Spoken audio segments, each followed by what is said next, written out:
Crude oil touched 120 a barrel overnight, but it's back below triple digits now. Stocks are rallying after the G7 convened to discuss an SPR, Strategic Petroleum Reserve release, and ultimately decided against it.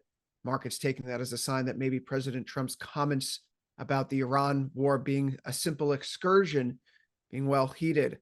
On the other hand, Ilya, we find that three names connected to Nvidia are joining the S&P 500, showing that this is not just some meme stock craze, but becoming a more important part of index leadership here. Talk to me a little bit about what's the more important driver today. Is it the fact that we have faux confidence coming down from the G7, or is it that we're retraining our attention in US hours on the AI thematic? Well, it seems like the main story here continues to be the read-through from crude oil to inflation. We, of course, see that looking at the main indexes, the NASDAQ is doing better than are a lot of the others. In fact, the Russell is predictably doing the worst. It's the most cyclical and therefore the most exposed to interest rates following on from inflation being higher than the markets wanted. But nevertheless, everything is responding to that inflationary read-through. Crude oil, of course, had a wild ride, but the upshot is yields are higher, the dollar is higher, even gold and the yen are down, which tells you this is a read-through to higher rates. And indeed, we are only baked in for one rate cut suddenly this year, and that's going to be delayed until September. Markets were convinced going into this year we're going to have two in June and September, October or so. Now just one, and then maybe another next year, and it's not even fully priced in.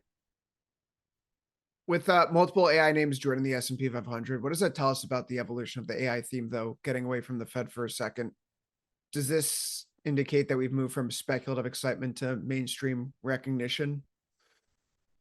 Well, I think there's a disconnect as ever between the mainstream recognition as a consequence of what has been going on the ground, which is, of course, a massive build out, and the companies involved in that build out making tons of money. And then there is what is already in the market already as far as the speculative narrative is concerned. We've been extrapolating that this would happen in AI for the better part of 3 years now. So the question is, yes, it's starting to come to fruition, but is this the kind of thing where speculation becomes reality and there's nothing else to speculate on? So you get the natural dispersion and a come down in the narrative.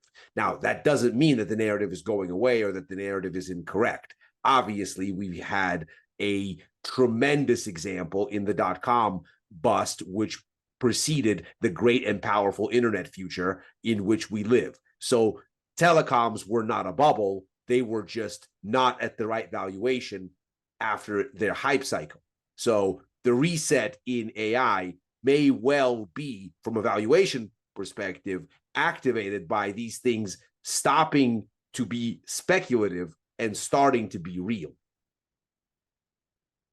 Getting the index inclusion here is important. It helps create a positive feedback loop. Institutional capital flows in.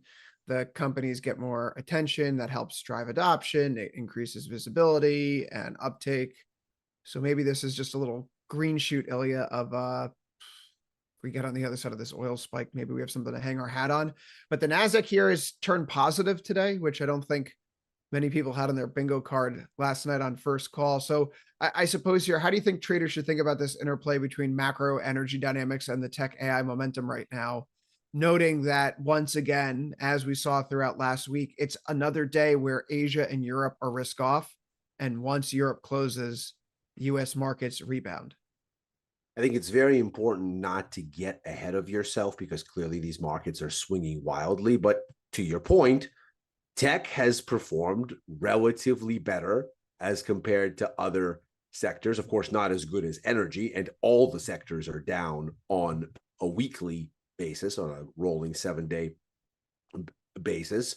Energy is the only one that's up, and even then only by a hair.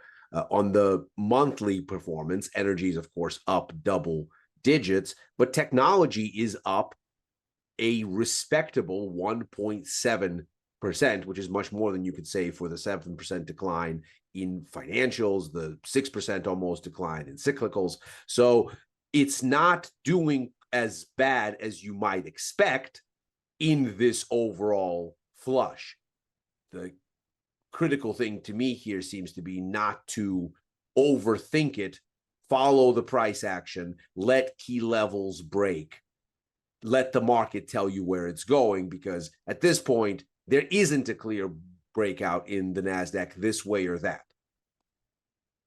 No clear breakout yet. We did set a new multi-month low here today, but we have bounced back and now we're trading positive on the session. The S&P, which was off more than 2%, is now down barely 0.2%. Ilya, if tech is going to save the day here, now's as good of a time as ever. But we're living here on a day-to-day basis, really an hour basis, as the market continues to track what's happening with oil volatility, more broadly speaking. I suppose people are going to have to tune in tomorrow because, well, it's going to be a new day and a new market. Things are moving fast, Ilya. We'll catch everyone later today on Overtime, 4 Eastern, 3 Central, always after first call. Good luck trading.